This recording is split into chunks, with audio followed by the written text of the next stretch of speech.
El Señor esté con ustedes. Y con tu espíritu. Lectura del Santo Evangelio según San Juan. Gloria a ti, Señor.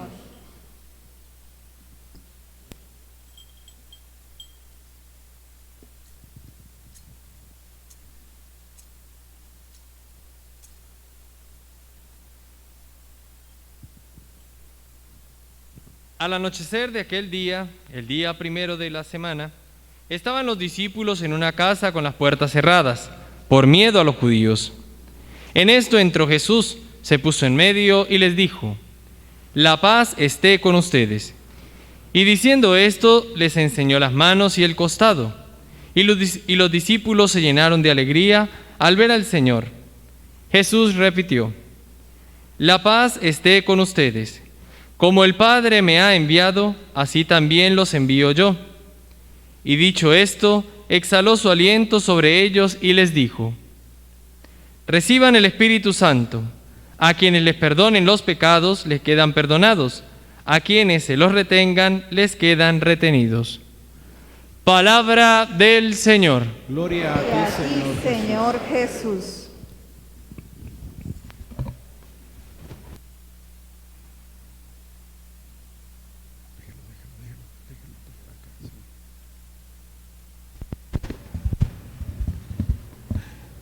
Digan conmigo: Señor Jesucristo, pedimos que nos hables.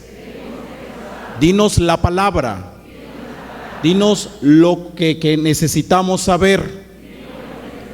Llénanos de tu presencia y llénanos de tu gracia. María, Madre de la Iglesia, Nuestra Señora de la Consolación, ruega por nosotros. Amén. Hoy estamos celebrando, como ya han escuchado, en el momento de la monición y también en la parte introductoria donde estamos haciendo oración al Señor, al Espíritu Santo, en la palabra, etcétera. Estamos celebrando el día del Pentecostés. La palabra Pentecostés significa 50, es decir, los 50 días después de la resurrección del Señor. A los 40 días se da la ascensión al Señor, y eso era lo que nosotros celebrábamos el domingo pasado, la ascensión del Señor. Pero el Señor, con la fiesta de hoy, la solemnidad de hoy, mejor dicho, se viene a confirmar la promesa que Él nos había hecho. ¿Y cuál era la promesa? La promesa es: yo me voy, pero ustedes no se van a quedar solos. Yo le voy a enviar a ustedes un defensor, le voy a enviar el Espíritu de la verdad.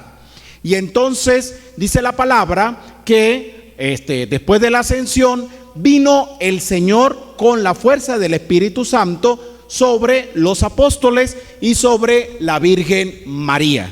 Ellos estaban en oración y en ese momento es cuando viene esa promesa de Dios a estos apóstoles. Pero ¿por qué viene la fuerza del Espíritu Santo? ¿Por qué viene el Espíritu de Dios a los apóstoles? Porque el Señor, al irse, ciertamente ellos iban a sentir el miedo y la tristeza por el hecho de que Jesús ya no iba a estar con ellos.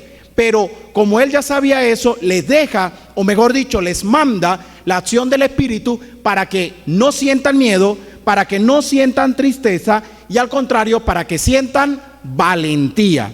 Pero ¿valentía de qué? ¿Tenían miedo de qué? ¿Y valentía de qué? Pues tenían miedo de que fueran encarcelados, incluso que fueran asesinados. ¿Por quiénes? Por los soldados romanos y también incluso por algunos judíos, debido a que ellos estaban anunciando a Jesús. Y como el Señor había resucitado y lo estaban anunciando, estaban siendo perseguidos. Y eso pues les daba miedo, es normal, les podía dar tristeza, es normal. Pero el Señor les promete esa gracia para que no haya tristeza, para que no haya miedo, sino para que haya valentía. Y como les decía, ¿valentía de qué? La valentía de poder anunciar sin miedo y sin tristeza la palabra y el mensaje que el Señor les había enseñado. ¿A quiénes? Pues a los apóstoles. Dice la palabra de Dios en la primera lectura de hoy, que es del libro de los Hechos de los Apóstoles, que estando ellos en oración, vino el Espíritu Santo y salieron en ese día y empezaron a predicar la palabra. Empezaron a predicar la palabra sin miedo y sin tristeza. Empezaron a predicar la palabra con valentía. Y esa es una de las cosas que yo creo que a nosotros nos tiene que hacer reflexionar, que para anunciar a Dios, para anunciar la palabra, para anunciar la verdad, no puede haber en nosotros el miedo, no puede haber en nosotros la tristeza, sino que en nosotros tiene que estar es la valentía. Pero eso se va a dar en la medida en que nosotros pidamos esa gracia de Dios, que venga, que nos levante y que nos anime.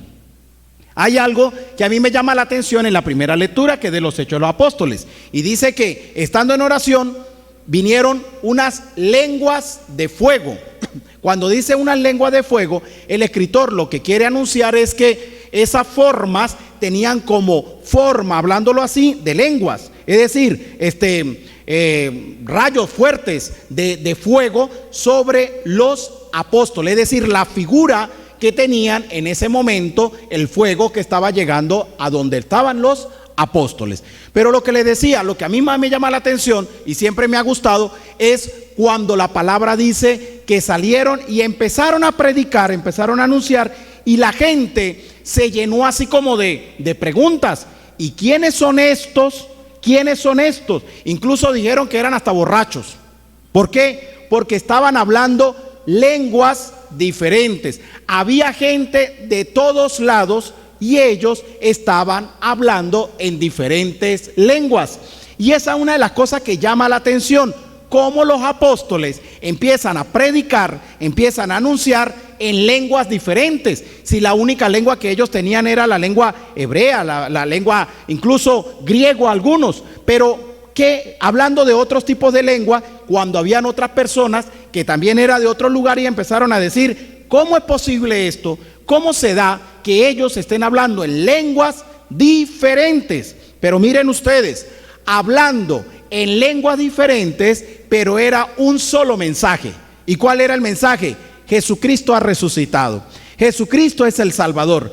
Hablaban en lenguas diferentes, pero había un solo mensaje. El evangelio es la vida. El evangelio es Jesucristo. Jesucristo es el Señor y es el Salvador, en lenguas diferentes.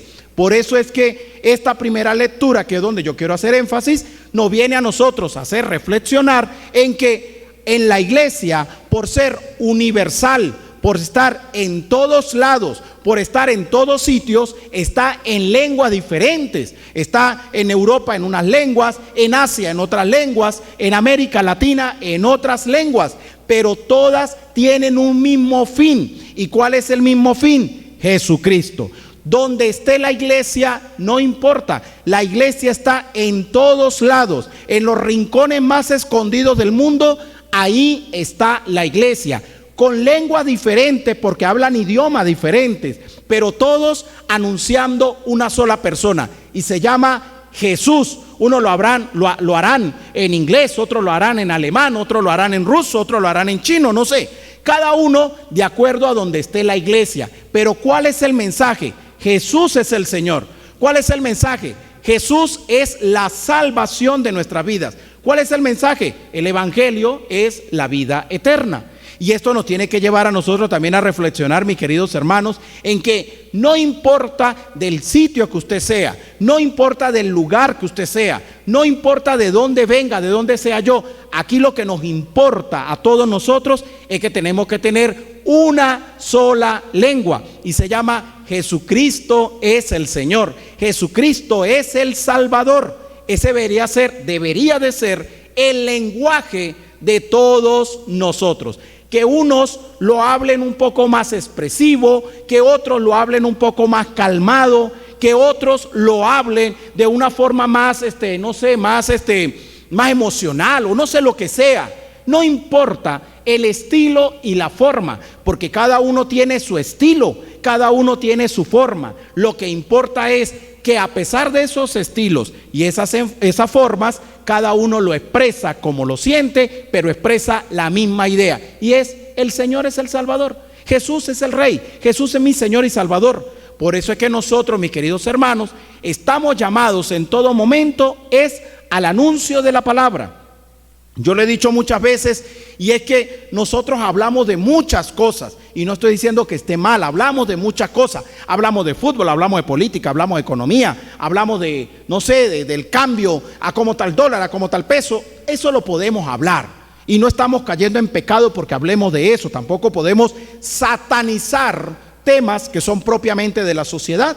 Tenemos que hablar de esos temas. El supermercado, cuál está abierto, cómo están los precios. Eso lo podemos hablar. Pero que por encima de todo eso, no se nos olvide que no podemos dejar de hablar del Evangelio del Señor. Señoras que están aquí, señores que están aquí, papás que están aquí, su deber está en hablar del Evangelio a sus hijos. ¿Por qué? Porque hablándoles del Evangelio a sus hijos, ellos le enseñarán también a sus futuros hijos, que serán sus nietos, el Evangelio de Jesucristo. La misma palabra de Dios lo dice claramente. Si nosotros callamos, las piedras hablarán. Y muchas piedras están hablando afuera. Hay muchas corrientes raras y extrañas. Hay muchas ideologías. Hay muchos pensamientos que se están metiendo por las diferentes redes, por el Facebook, por el Instagram, por diferentes redes que van en contra del Evangelio. Y muchos de los católicos pues tendemos a callarnos, tendemos a hacer silencio, tendemos a no decir nada, a quedarnos en silencio. Incluso nos quedamos callados porque ¿qué dirán si ofendemos, si decimos algo y a fulano y a sultano le cae mal? Después la va a agarrar conmigo. No, es mejor no decir nada. Que cada quien haga con su vida lo que quiera. Que cada quien haga con su vida lo que mejor le parezca. Cuidado, porque si nosotros pensamos así, estamos cayendo en el mismo pecado que están cayendo las otras personas. ¿Por qué? Porque una cosa es meterme en la vida de los demás y otra cosa es orientar diciéndole al otro lo que está mal y lo que debe hacer. Cuando yo me meto en la vida de los demás, cuando yo le averiguo, cuando yo quiero saber claro lo que usted hace y deja de hacer, cuando yo quiero que usted haga lo que a mí me agrada, lo que a mí me gusta y lo que yo deseo, y me meto allí y manipulo y muevo que usted haga según mis intenciones, ahí sí yo estoy metiéndome en su vida. Pero si yo le digo a usted, hermano, hermana, escúcheme, le voy a dar una sugerencia, le voy a dar un aporte, le voy a decir algo que, no sé, puede ser que no le guste, pero yo se lo voy a decir. Me parece que esto está mal, yo creo que se podría hacer esto, de tal cosa, es mi sugerencia. De todos modos, usted es el que toma la decisión. ¿Ve? Si la otra persona es humilde, sencillo, es una persona sin arrogancia y demás, terminará diciendo, gracias por su aporte, yo lo pensaré, voy a reflexionar y voy a ver qué decisión tomo. Pero si es una persona soberbia, orgullosa, arrogante, ¿qué va a terminar diciendo? ¿Usted por qué se mete en mi vida? ¿Usted por qué se mete en lo que yo soy? Usted lo que pasa es que tal cosa, usted viene a corregirme a mí cuando usted tal cosa, y empieza a sacarle todos los trapos al sol. ¿Ve? Empieza a decirle una cantidad de cosas para poder defenderse de lo que no quiere de verdad reflexionar. Y a veces nosotros caemos en prejuicios, acuérdense de esto, caemos en prejuicios de creer que nosotros nos metemos en la vida de los demás porque demos una orientación o porque demos una sugerencia. Nosotros estamos llamados a decirle al hermano, con todo permiso, con el permiso que usted se debe, le voy a dar una sugerencia, le voy a dar un aporte, y se lo da. La otra persona tiene el deber y la humildad de poder decir gracias, gracias y gracias, y punto, y se acabó el problema.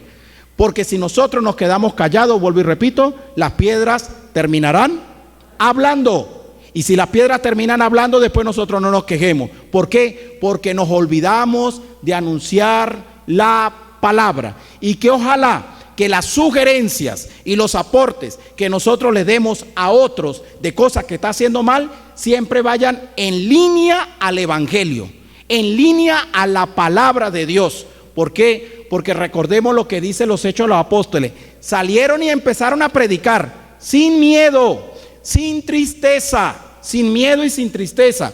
Pues sin miedo y sin tristeza, usted y yo tenemos que anunciar y decir las cosas. ¿Ve? Hay gente que a veces, yo no sé, yo creo que esto lo he contado yo también en la asamblea de oración, pero hay gente que a veces me ha llamado a predicar. me ha llamado a una charla, a una convivencia y bueno, me llaman por allá a predicar y a veces uno llega a la gente de una vez le dice, padre, evite hablar de esto, padre, no vaya a decir tal cosa, padre, esto no lo diga porque aquí, allá, porque entonces hay gente que se va a ofender y demás. Entonces, ¿para qué me llamaron a predicar? Ustedes lo que quieren es que yo les predique lo que ustedes quieren escuchar y no lo que la palabra nos enseña y quiere que hagamos. Ese es uno de los errores que nosotros tenemos. Padre, no hable de esto, padre, no hable de aquello, padre, tal cosa. Ciertamente hay que tener prudencia, cómo no, en eso estoy de acuerdo, pero uno no puede dejar de anunciar la palabra y de decir la verdad, y más si va unida al evangelio, más si va unida a la palabra. ¿Cuántas señoras se quedan calladas la boca porque tienen miedo a decirle algo a su esposo? ¿Cuántas? Dígame. Yo no sé si las que están aquí son de ese grupo, pero si son de ese grupo, ánimo, ánimo. Pero ¿cuántas señoras se quedan calladas? No dicen nada porque ¿qué va a decir el marido mío? Porque si yo le digo algo eso revienta, porque si yo le digo algo eso explota, porque si yo digo algo se pone bravo y después, uy, no, ¿quién lo aguanta? Uy, no. Y viven calladas sin decir la verdad. ¿Por qué? Porque el otro, porque se pone bravo, porque, bueno, pues si se puso bravo, pues se ponga bravo. Tiene dos opciones, o se contenta o se contenta. Pero eso no creo que le dure más de 3 días. Así que hermano, dígala. ¿Cuántos esposos no le dicen nada a la esposa? Porque, ay, no, usted, mi señora, usted viera, mi señora, no, mi señora, uy, no, mi señora, eso no, padre, no, yo mejor evito. A ver, ¿evita o alcahuetea? ¿Cuál de las dos? ¿Evita o alcahuetea? Porque la gran mayoría no evitan, la gran mayoría alcahuetean. La mayoría de cristianos no evitan, la mayoría de cristianos alcahuetean. ¿Por qué? Porque se vuelven permisivos, lo siguen permitiendo. ¿Cuántos papás, cuántas mamás no le dicen nada a sus hijos? ¿Cuántos? Dígame usted. De los que están aquí, ¿cuántos no le dicen nada al papá? El papá o la mamá no le dice nada al hijo. ¿Por qué? Porque que si yo le digo empieza a gritar, porque que si yo le digo empieza a alzar la voz, porque que si yo le digo empieza a patalear, porque que si yo le digo al niño o a la niña empieza a decir que no sé qué, porque que si yo, y entonces viven con eso, viven con eso. No, las cosas hay que decirlas. Hay gente aquí que se pone brava porque yo le digo ciertas cosas, pero yo tengo que decirlas. ¿Qué más voy a hacer? Yo no les puedo predicar a ustedes lo que a ustedes les gusta, no les puedo predicar. Si yo les digo a ustedes, el pecado es bueno, el pecado es rico, no el pescado, sino el pecado. El pecado es bueno, el pecado es rico, el pecado, pequen, pero no pequen mucho, de a poquito no más. Divídanlo entre 7 días. Traten de hacerlo de a poquito, tampoco porque puede ser que les vaya mal y les dé una indigestión. Pequen, pero de a poquitico, ¿oyeron? De a poquitico. ¿Qué tal suena la cosa? Bonita. Ay, el Padre dijo que había que pecar, pequemos.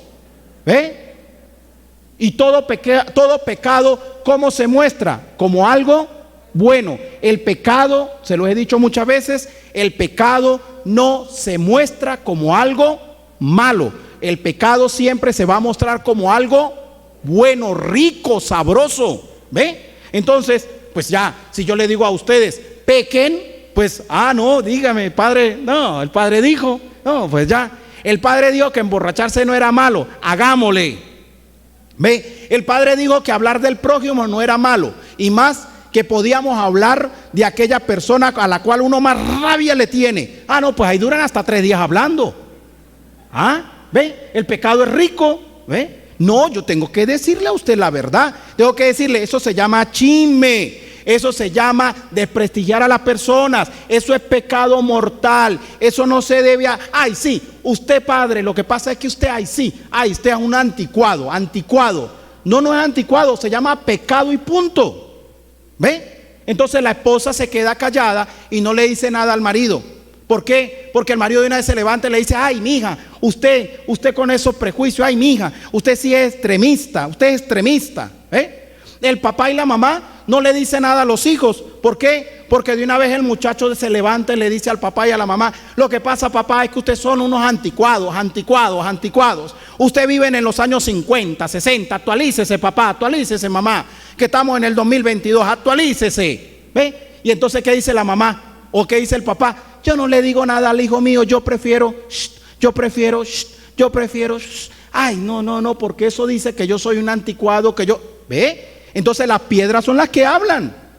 El evangelio de hoy está muy claro. La primera lectura está muy clara. Usted tiene que hablar, usted tiene que decir las cosas, aunque la gente, le cae mal, quizá no le guste, pero la cosa hay que decirla con prudencia, claro está, pero hay que decirlas, pero unidas a la palabra, unidas al evangelio. Mire, la palabra dice, el evangelio enseña, la palabra nos enseña esto, nos enseña aquello. No tengan miedo, porque dice la misma palabra de Dios que la verdad los hará libres. ¿Cómo los hará la verdad? Libres. ¿Y qué es la verdad? La palabra de Dios, el mensaje que viene del Señor. Eso es lo que a nosotros nos hará libres. Entonces, pidámosle al Señor, mis queridos hermanos, que quite, 1, miedo, y 2, que quite tristeza. ¿Que quite qué cosa? Miedo. ¿Y que quite? Y que eso era una de las cosas que tenían los apóstoles, tenían miedo y tenían tristeza. Miedo porque ¿qué van a decir? Miedo porque los soldados me van a meter preso. Miedo porque ay, pobre de mí, me van a asesinar. ¿Ve? Miedo. Y tristeza, ¿por qué? Porque se me fue el Señor. Tristeza, ¿por qué? Porque ya Él ya no está, y entonces ahora ¿quién nos va a defender? ¿Quién? ¿Ve? Miedo y tristeza. Eso es lo que puede llegar a nosotros. Pues pidámosle a Jesús. Y pidamos también la intercesión de María Santísima para que nos quite en todo momento ese miedo y esa tristeza, y podamos anunciar la palabra, la verdad, que no es otra sino el mismo Señor Jesús presente en medio de nosotros. Que María Santísima los bendiga, los acompañe y los llene de muchas bendiciones a cada uno de ustedes, para que tengan la fortaleza de anunciar la palabra de Dios.